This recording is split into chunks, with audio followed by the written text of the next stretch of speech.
mangarah mamrih manglawan arpa raseksa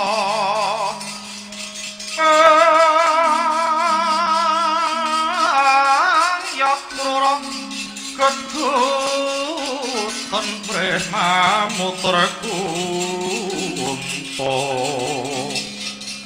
moksala kandra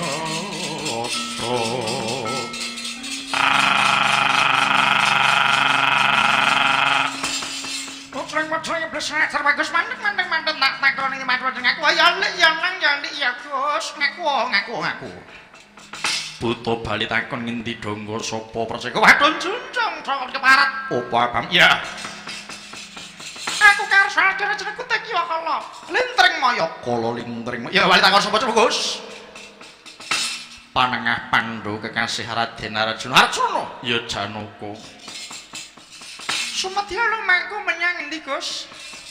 Ngetutake krenteke ngati jumangga ing suku Kedheping Nitra. Ora kepacut kita bali. Entuk bacut ora entuk urudha peksa. Mani karo aku. Apamu kang tak wedeni? Buta Pandhawa tata Kadiwisaya. Indriyaksa Sara Maruta.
krura kagiri-giri kang yaler prapata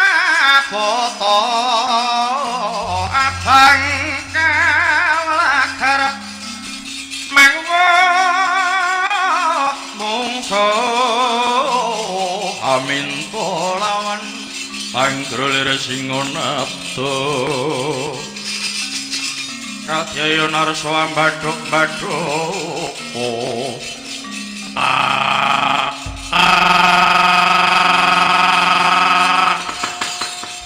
Raja Satya mati tanparan sapa kowe ya Arjuna kekasihku buta saparanmu Dikya kala pedhot segara Bilakno pakti nirwangku dikura ngarsa legane ngata aduh balang bedhawa traksa sampirke pundhak kirek ngreok bledok walam wah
Andi mungsuh ya.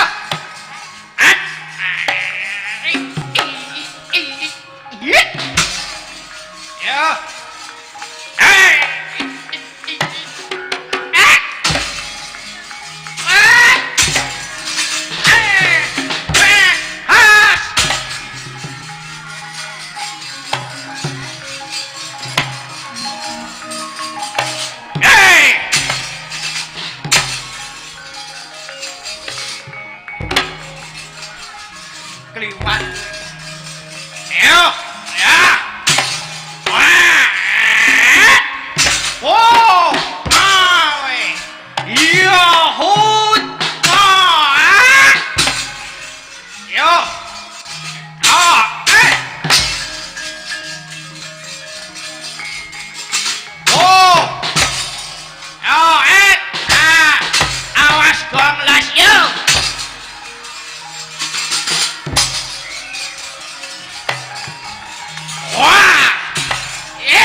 Geden sirah iki.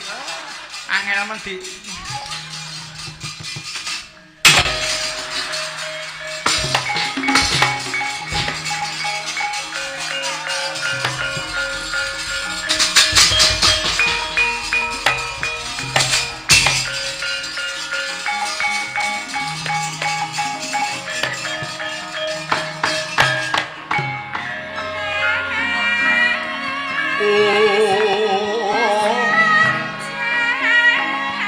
mulat norong canger jumas munira kamanungsan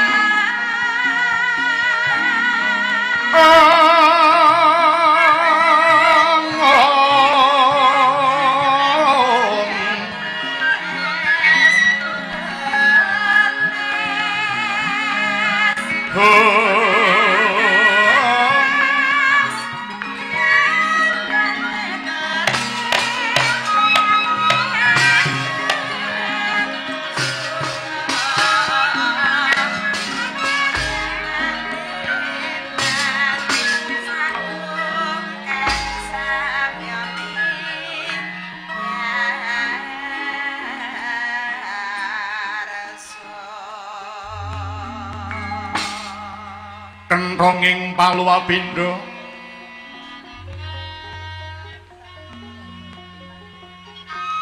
wang siting kakung karagan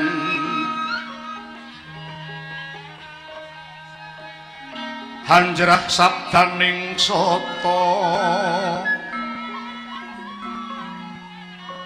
kakuluruk asahuran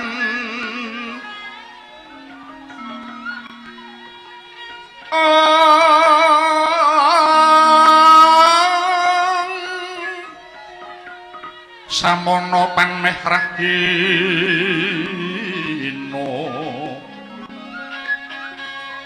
meko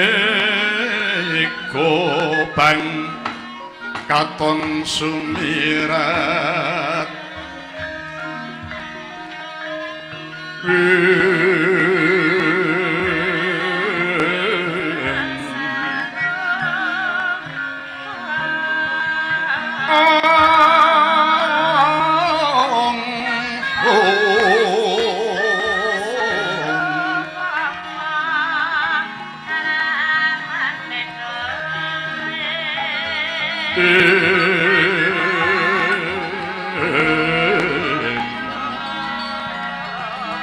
miat langening karang nyuwana gelar pandang muncar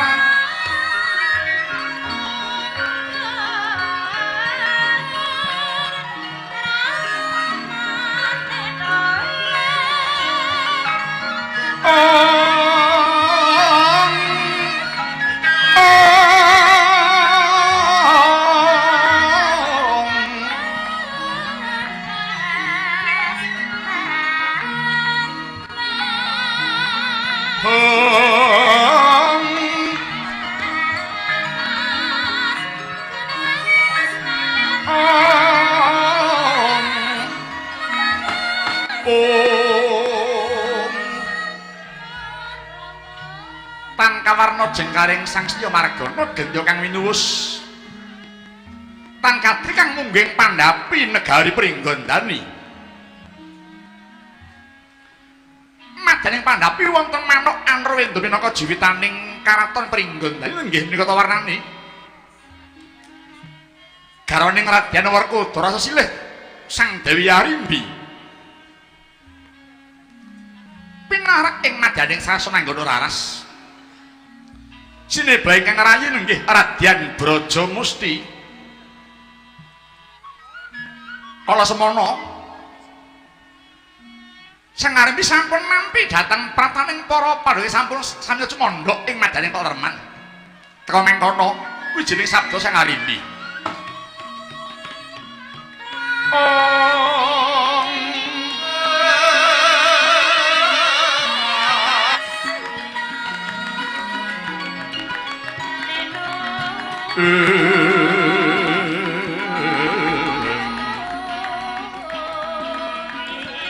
palugon lakuning lekas lukita linuding kidung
leng-leng ramiwan ingkang driya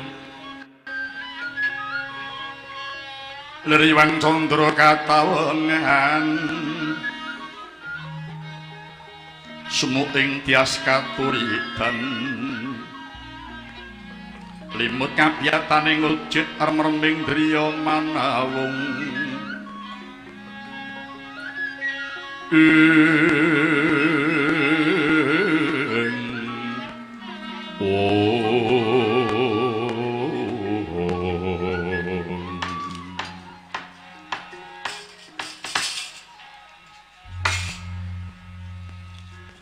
mengkoto Dimas Brajamusti kawula nok-non nyuwun wonten timbalan ing dawuh Kakang Mbok animbaliri ngandika kula pun Brajamusti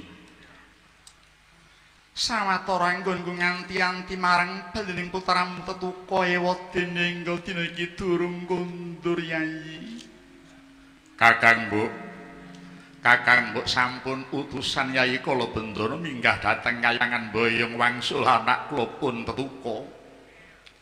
Kula suwun dipun sarantos sawetawis Kakang Mbok. Mengkono di kula nok-non inggih. Para pepundhen Pandhawa wis padha lereming madyaning pasanggrahan Yayi. Oh inggih Kakang Mbok. Sinuwun Puntadewa, sinuwun Prabu Kresna dalah Kakang Mas Werkudara. Tuwin Kakang kembar sampun cemondhok wonten ing Palereman angentosi dhateng kendhinging dinten wisudan. Adiku Brajamusti. Yen to nganti wisudan iku ora kelakon mendah wirang lingsengku. Sabab menapa? Siadi wis pirsa demogane Kakang Musi Brajadenta. Wangune wani ndilat idune dhewe ketitik Yayi Brajadenta. Ora lila yen to putramu garwaca ingkang lenggah keprabaning Pringgondani. Ing mangka kurangane opah Mbak Yum aku mung tansah rembugan lan para kadang-kadangku braja kabeh. Wiwit wis padha sumaguh lan padha misuda marang putramu ewadene Brajadenta salin sloka darbe niat kang ora prayoga Yayi. Kakang Mbok Arimbi mawantu-wantu penyuwun kula dhumateng Kakang Mbok sampun ngantos mirengaken dhateng swantenipun namung yaksa setunggal Kakang Brajadenta. Kula sakatang Baraja mboten badhe ngewahi kesagan anggen kula badhe misuda dhateng yoga kula pun Gatotkaca. Mila ingkang menika mugi-mugi Kakang Brajadenta saged emut ing para daksinema. Tulinggal mujudaken kesaganipun anggenipun saged dados warangkanipun anak kula pun Gatotkaca Kakang Mbok. Kang mangkono Dimas Brajamusti ya mung siadi ingkang wenang milingke marang si Brajadenta sabab sira kadang kang luwih cedhak. Dasari laire kelawan Brajadenta sira iku kembar kang mangkono Brajamusti kang pinter nggonmu momong kelawan Brajadenta Yadi. Oh nggih Kakang Mbok. Sesake-sake kula badhe mbudidaya ngimutaken dhateng Kakang Brajadenta sampun ngantos piyambakipun balila Kakang Mbok. Lang-langing driya mangu-mangu mangun kong kanduwan rimang.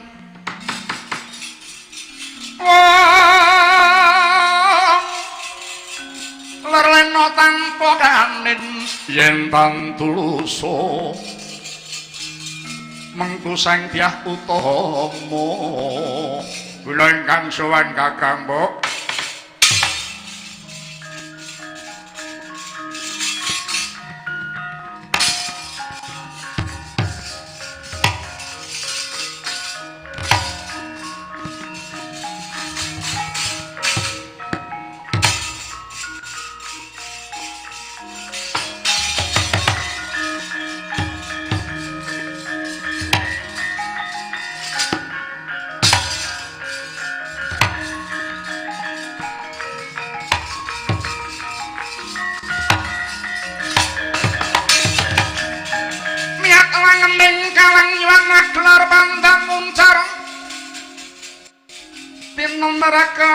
Koneng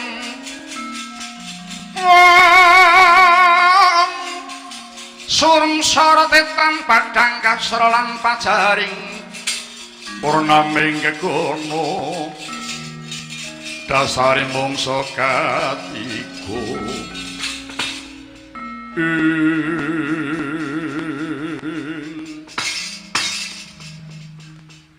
kadangku praja lamatan ingkang swanpana wigati apa lumayu gawe kaget Kyai. Munjuk atur Kakang Mbok Arimbi. Ketingal saiki ketebian mboten pangring Kakang Barajadentra sampun dumugi leladan pringgondani. Ketingalipun badhe mingkah menawi mriki Kakang Mbok. Niyat wata saking dosa sagara kula.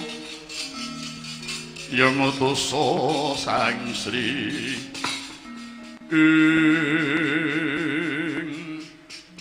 Praja lamatan kula wonten dawuh Kakang munggoni prapta pringgondani jen napa kancane namung piyambakan Kakang Mbok. Yen mangkono Praja Denta bakal tak temoni dhewe kabeh aja melu nemoni ya Yayi.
Kutha Pandhawa tata ganti wisaya Indriyaksa Sara Maruta Pawana Bana Margana Samirana lan Warayang Pancabayu wisikan magulingan lima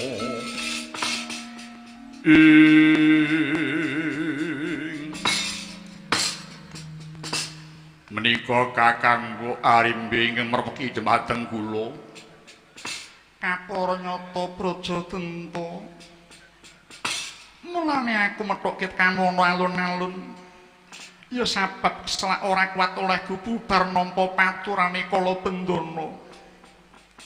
Apa bener menawa kowe ngucap kaya apa kang diaturake Kala Bendana Praja Denta?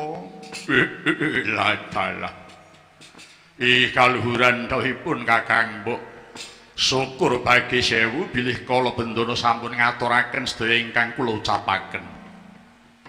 Kula pitados gandeng Kala Bendana menika lare jujur mesti mboten badhe ngirangi tuwin mimbuhi menapa ingkang sampun kula ucapaken Kakang Mbok. Praja Tenta, kok becik temen pikiranmu. Wingi-wingi kowe woh apa? Bareng iki wis kari wisudan kok dadak ana babak nglayoni jujul nusuli. Kurang apa nggonku momong sedulur. Aku ngrumangsani dulur tuwa metu wadon ora maji pitumrap panguwasa Pringgondani. Mongko kowe ya wis tak dhawuhi nyekel panguwasa Pringgondani nerusake swargi Kakang Arimba. Neng kepriye wangsulanmu? Kowe jare rumangsa ora kuwagang dadi ratu. Malah saka panjalukmu dhewe supaya tetuka sing dijabuk dadi ratu. Bareng kabeh wis padha rujuk. Jebul malah kowe saiki mbalela mentahake rembug sing wis mateng. Luwih-luwih kala Bendana oleh matur dimirengake marang para Pandhawa. Kaya ngapa sumurpeting panku ya sabab saka isinku. Pandhawa kang ora nyumurupi lakon sing satemene. Ngira yen to aku lan anakku karo kaca jarah rayah panguwasa Pringgondani Praja Tenta. Kakang Mbok Arimbi mbok ora susah isin. Wong kasunyatane pancen ya mengkono tumindakmu Kakang Mbok Arimbi. Kowe wis sekuton karo Pandhawa bareng kanyeng ngrekayasa ngrebut panguwasa saka tanganku. Ya mung sabab kowe mamrihake marang anakmu dhewe. Nganti kowe ora mentolo nganti kowe mentolo nempuh dalan sing ora bener Kakang Mbok Arimbi. Buta murang tata iki padha tangan.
Tiga karo kowe Kakang Mbok. Wah.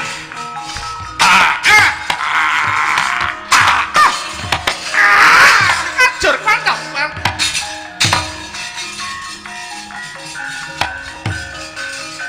Wah.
Takala narpa Kresna tang tulus anyakra ring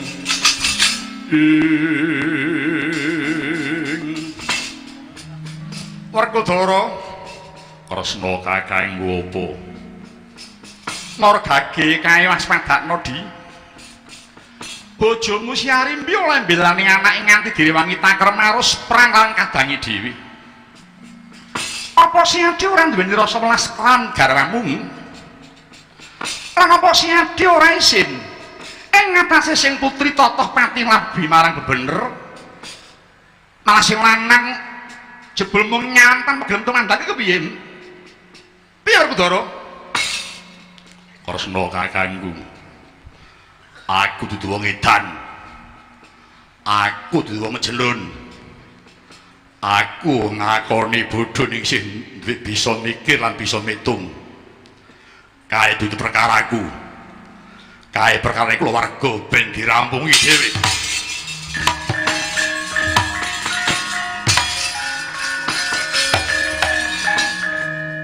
Wis sedo melungani Werkudara iki. Kepiye iki? Loh. Oh. Anak lanang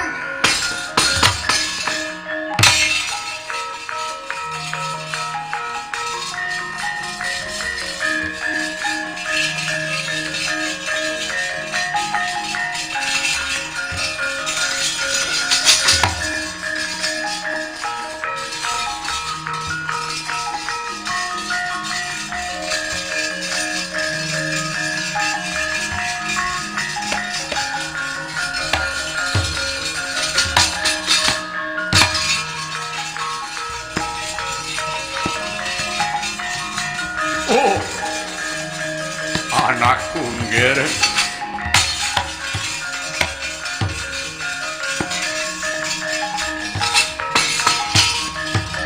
Kadangmu padha warantena becik.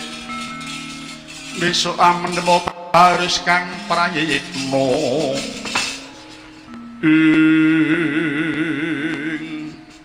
Putraku bocah bagus Garukaca. Inggih Wa Prabu. Sembah kula kunjuk Prabu ing Durawati. Tak tampa nggih.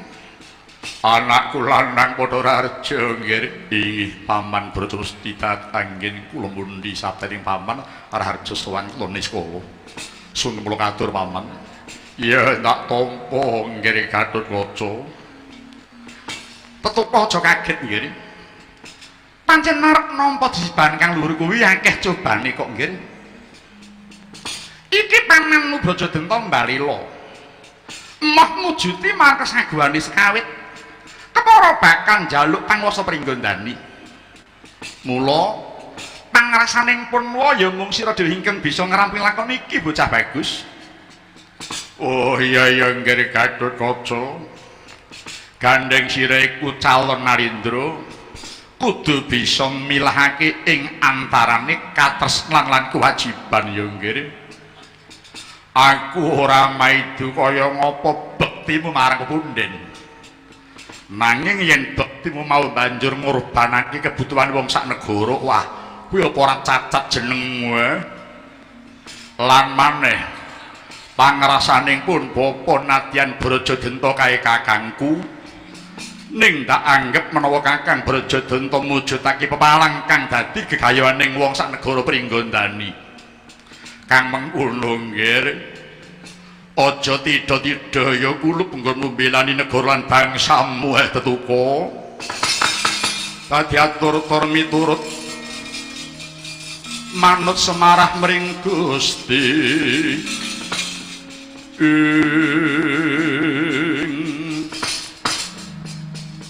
Paman Brajamusti bilih mengaten ingkang dados dawuhipun Kanjeng Paman. Kula ngestakaken dawuh. Wah, syukur bagis. Oh, syukur bagis sewu nggih Prabu. Namung sepinten bangga kula ngadepi Paman Brajadenta. Menawi mboten wonten pambiyantunipun Paman Brajamusti. Kulup aja kuwatir Tetuka. Aku bakal natohake jiwa ragaku wigati kanggo mbela marang bebener. Dina iki aku bakal manjing marang epek-epekmu sing kiwa. Dados srana nyenakake retuning negara Kulup Garukaca.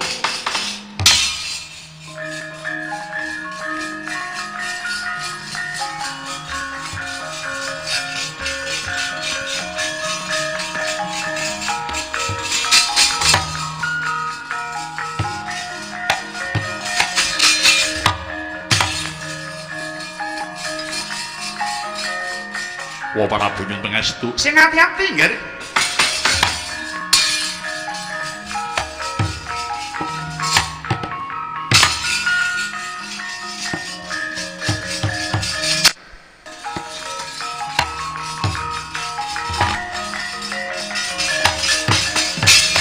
Kadangmu padha wranten becik.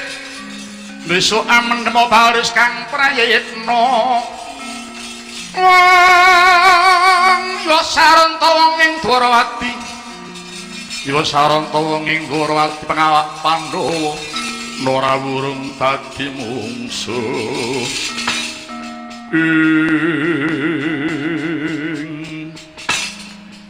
Kula nuwun Paman Brajenta sembah kula katur. La dalah. Iki anakku lanang sing tak arep-arep wis methuke marang aku. Tetuko iki sembahmu kang wekasan ya tak tampa Gatotkaca. Wis kowe sungkem marang aku. Babar pisan genep ana tata kramamu Gus. Ingkang dipunkersakaken Paman tata krami ing kados pundi kepareng cumadung dawuh Paman Brajadenta. Kowe kudu ngrumangsani yen negara Pringgondani kuwi dadi wajibing si Brajadenta. Awit aku iki putra Pringgondani kang metu lanang.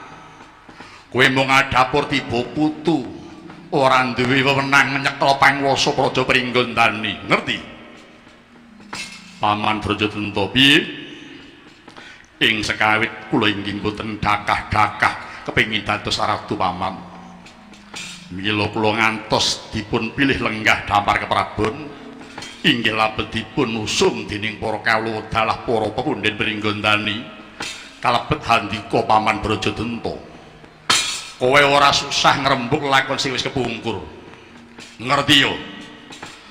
Yen sing jeneng titah mono isih kesandangan apes murka lawan lali Gus.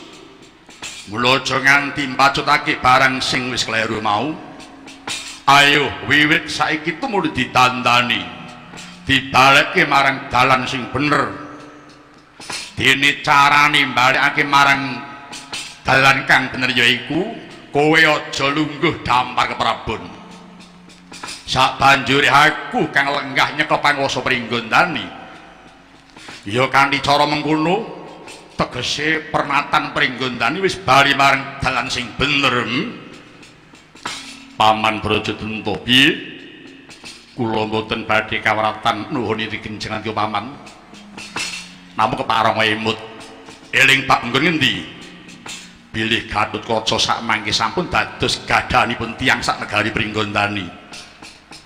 Menawi ngantos kula lengser saking Prabon, mongko mboten wonten parilah saking ingkang sami milih kula. Tegesipun kula ngentengaken dumateng bobotipun tiyang sak Pringgondani. Kapara kula dipun ngestani nyepelekaken dumateng tiyang sak negari ingkang sampun paring kapitadosan dumateng kula Paman. Gatotkaca. Kanthi wing ngucap kaya mengkono mau wis cetha yen kuwi awal ninggal Dampar Keprabon. Ora sandadak kakehan bebangat. Yen pancen kowe tetep lungguh Dampar Keprabon Pringgondani iki ana pitukane. Menapa tumasanipun Paman? Lamun kowe kuat nadai siyaga pangapit, ing kono kowe kuat dadi ratu ing Pringgondani tetuku. Menawi kula ingkang lepat tertamtu kula pejah dening Siung Jengandika ning kosok wangsulipun.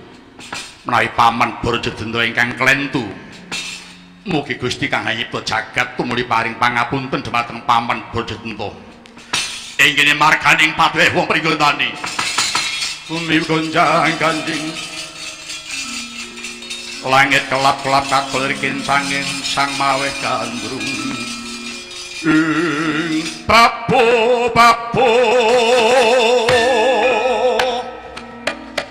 Gatotkaca murang tata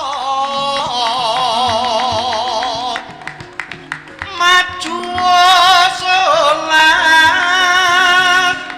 deni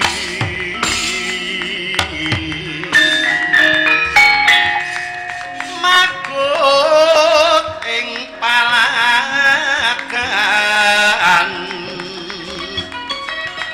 ngatosi ratik daya suke kendhok kondhani mara maju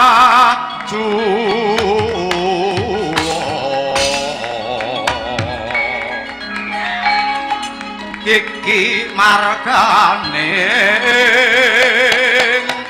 pati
Nyotlarto saking dosa sang guruku ya ngutus sang Sri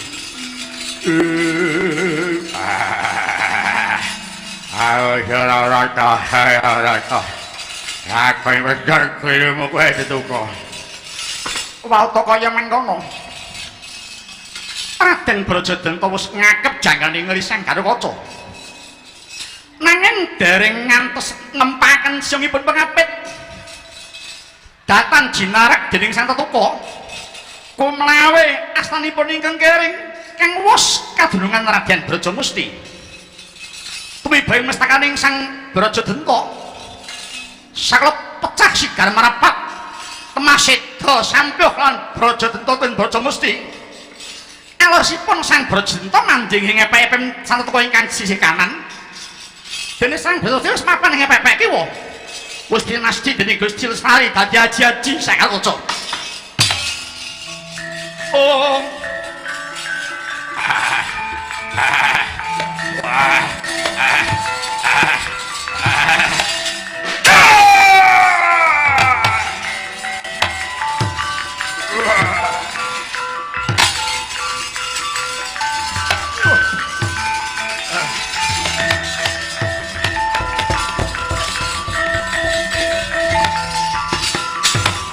Duh, paman. Paman.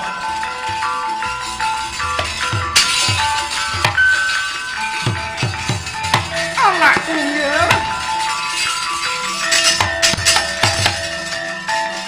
Surung-surung dilangkara kingken lur manuswa kang layon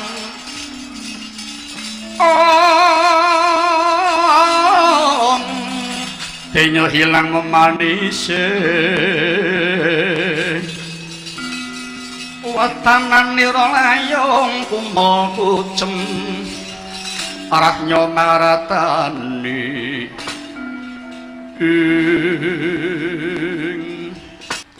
uruhan nono tetuko titah kang tinimbalan bali dening Gusti iku maneka warna margane nggih. Mbok menawa iki wis titiwanci keng paman Braja Sekarone marak ing ngersane ngayunan. Mula yen nganti kesuwen nggonmu nguruntuhake luh tegese kowe kulup ora percaya marang anane dina akhir. Apa maneh yen luhmu nganti tumetes marang anggane keng paman sekloron iku bakal ngrendheti laku aluse keng paman sabab padha karo kowe ora ikhlas ya nggih. Mara gage sawangen keng paman para braja liyane kae kulup kae wis padha samapta nyawisake uborang pening wisudan lan kae makutha kencana tilarane swargi yang tremboko ingkang dadi simboling pengayeman wis cemawis kanggo sira kulup Gatotkaca kang ateges para kawula pringgondani wis ngantu-antu marang sira Biswa dadi ratu minangka pengayemaning wong sak negara pringgondani kang mangkono ayo kulup enggam mapaning dampar karepen sen marang Pandhawa para kadangmu praja ya nggih.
Para Pandhawa den kula sedaya piye Yai Arimbi kepriye Nyai? Iya piye kados pundi Kakang Mbok Lan kadangku para braja kula wonten dawuh kula yu mugi parongan keseni mangke kula minangka wakilipun para warga agung ing Pringgondani semarambah para kawula ingkang semetepaken dumateng yoga putuka ingkang dados ratu ing Pringgondani. Kula ingkang badhe ngepiyakaken Koko Prabu. Iya mangsa Budhawa Yai Arimbi. Ya mangsa borong Yai. Mangsa borong ibune. Anakku lanang Gatotkaca. Wiwit dina iki jagat nekseni Gusti ngijabahi ilang sesebutan Raden kanthi gumandi sebutan jejuluk Prabu Anom Gatotkaca narendra ing pringgondani geter pater jagat anak seni